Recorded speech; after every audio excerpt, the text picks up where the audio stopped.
Évidemment, il n'y a pas de meilleur régime au monde. Et c'est bien pour ça qu'on est là pour faire cette vidéo aujourd'hui. On va pas se mentir, le mot régime, on en a plus l'habitude pour une perte de poids qu'une prise de poids. Et pourtant, ce mot est valable dans plein de cas de figure différents. Le mot régime, franchement, ça sonne comme une contrainte, ça sonne comme frustration, ça sonne comme quelque chose de temporaire. Ça sonne pas du tout comme un mode de vie. Nous, on veut manger en toute liberté, on veut bien manger et surtout, on veut que ce soit notre mode de vie sur le long terme et jusqu'à notre mort, si possible. Alors les régimes, vous en avez plein, hein. Vous pourrez regarder vous-même sur Internet, vous l'avez certainement déjà fait si vous êtes intéressé à la nutrition un jour dans votre vie, mais vous avez un paquet de régimes et parmi ce paquet, forcément, un paquet d'aberrations. Souvent, régime, ça rime avec privation, avec suppression d'aliments, avec restriction. Nous, encore une fois, c'est pas ce qu'on va rechercher et c'est pas du tout ce que je prône dans les accompagnements en nutrition et même dans la vie en général. Le principe de nutrition, il est assez simple en fait. On vit en permanence dans un déséquilibre. Notre alimentation, aujourd'hui, elle est complètement déséquilibrée. Ça veut dire quoi? Ça veut dire que parmi les nutriments que vous devriez apporter à votre corps, que ce soit des macros ou des micronutriments, on reviendra sur ça dans d'autres vidéos, vos apports sont complètement déséquilibrés. Il y a des personnes qui vont essayer de faire un régime qui vont manger que des protéines. D'autres personnes qui vont manger que des fruits et des légumes. Quel genre de personne peut tenir un régime aussi restrictif sur le long terme? Qui peut me dire que durant le reste de sa vie, il ne va pas faire des apéros, sortir avec ses amis, faire des repas en famille? Bien manger, ça ne veut pas dire ne plus avoir de vie sociale, ça ne veut pas dire être ultra fermé, renfermé sur soi-même, ça ne veut pas dire se créer des troubles qu'on n'a pas de base. Parce qu'il faut savoir que beaucoup de personnes avec ces régimes-là ont eu derrière des dépressions, des troubles du comportement alimentaire, des problèmes de poids à vie, encore pire que ceux qu'ils avaient déjà, et même pour certains, des maladies. Parce qu'à votre avis, si vous faites un régime comme ça, que vous perdez 20 kilos, et puis que finalement vous en prenez 30, qu'est-ce qui va se passer dans votre tête?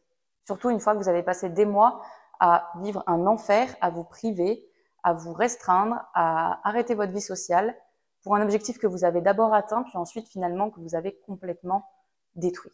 C'est ça que j'essaye de pointer du doigt parce que évidemment, ça fait très vendeur et très marketing de mettre une image en notant transformation incroyable en 6 mois, perdez 20 kilos, commandez nos programmes, etc. Moi aussi, je pourrais afficher ça sur les réseaux sociaux. Probablement que j'aurai 10 fois plus de clients. Mais encore une fois, est-ce que c'est ça qu'on recherche? Non, parce que clairement, c'est mensonger et c'est induire les gens en erreur. Est-ce que c'est votre faute si vous êtes déjà passé par là? Pas du tout. Parce qu'encore une fois, le marketing est très très fort derrière, la pression est très très forte et du coup, on peut très facilement tomber dans le panneau, entre guillemets, surtout que ces régimes ont tendance à fonctionner au départ. Puisque de manière globale, quand on impose au corps un mode de vie complètement différent de ce qu'il connaît actuellement, on va le stresser d'une bonne ou d'une mauvaise façon et le corps va forcément réagir.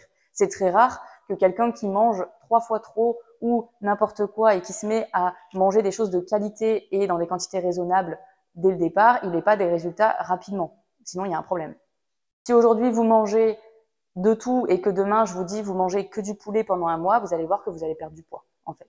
C'est un petit peu une logique de stress. Mais votre corps, c'est quand même une machine formidable, il ne faut pas l'oublier, et il a surtout la faculté de s'adapter. Et donc, votre corps, sur le long terme, va toujours s'adapter à ce que vous lui faites faire.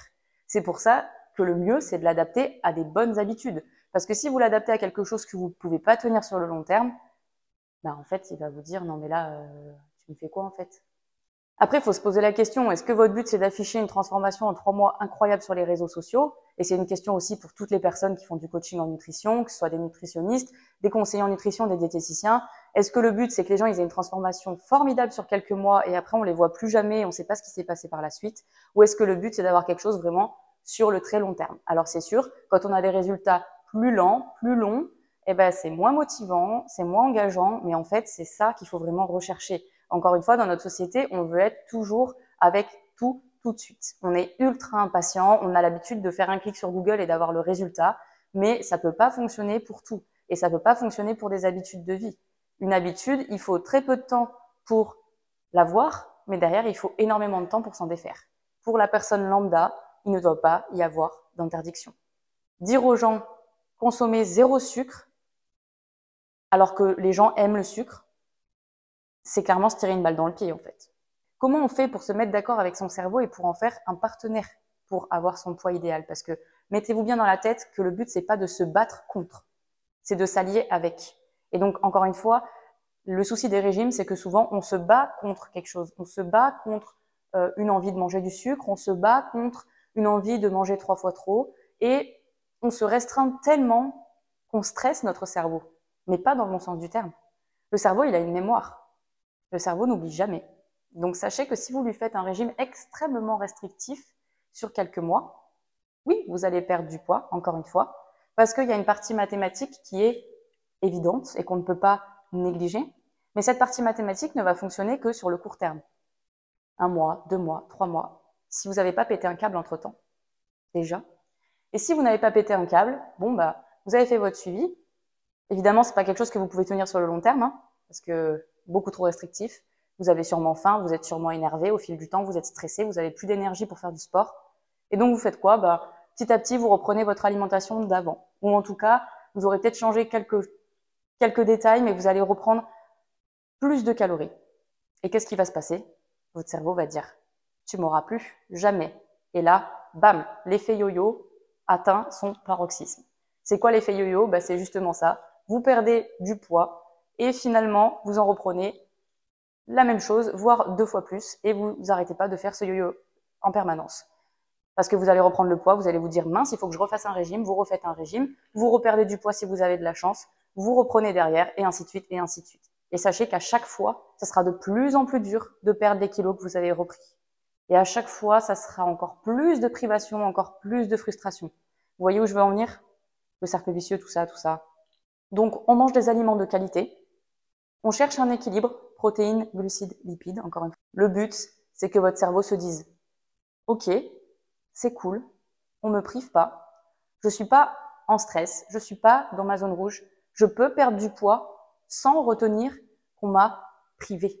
Ben parce que comme toutes les choses qui ont des effets sur le long terme uniquement, on s'y intéresse pas, on n'y prête pas attention. On se dit, on verra plus tard, c'est pas grave, pour l'instant je vais bien. Oui, c'est vrai. Mais est-ce que ce qui compte, c'est le court terme ou c'est le long terme?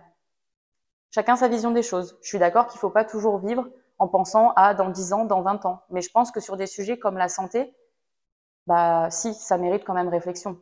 En tout cas, je vous assure que si vous êtes prêt à changer vos habitudes et que vous donnez tout pour y arriver, ça va être de l'organisation et du temps au début. Parce que quand on n'a pas l'habitude de quelque chose, on y passe plus de temps, c'est forcément plus contraignant, c'est plus difficile.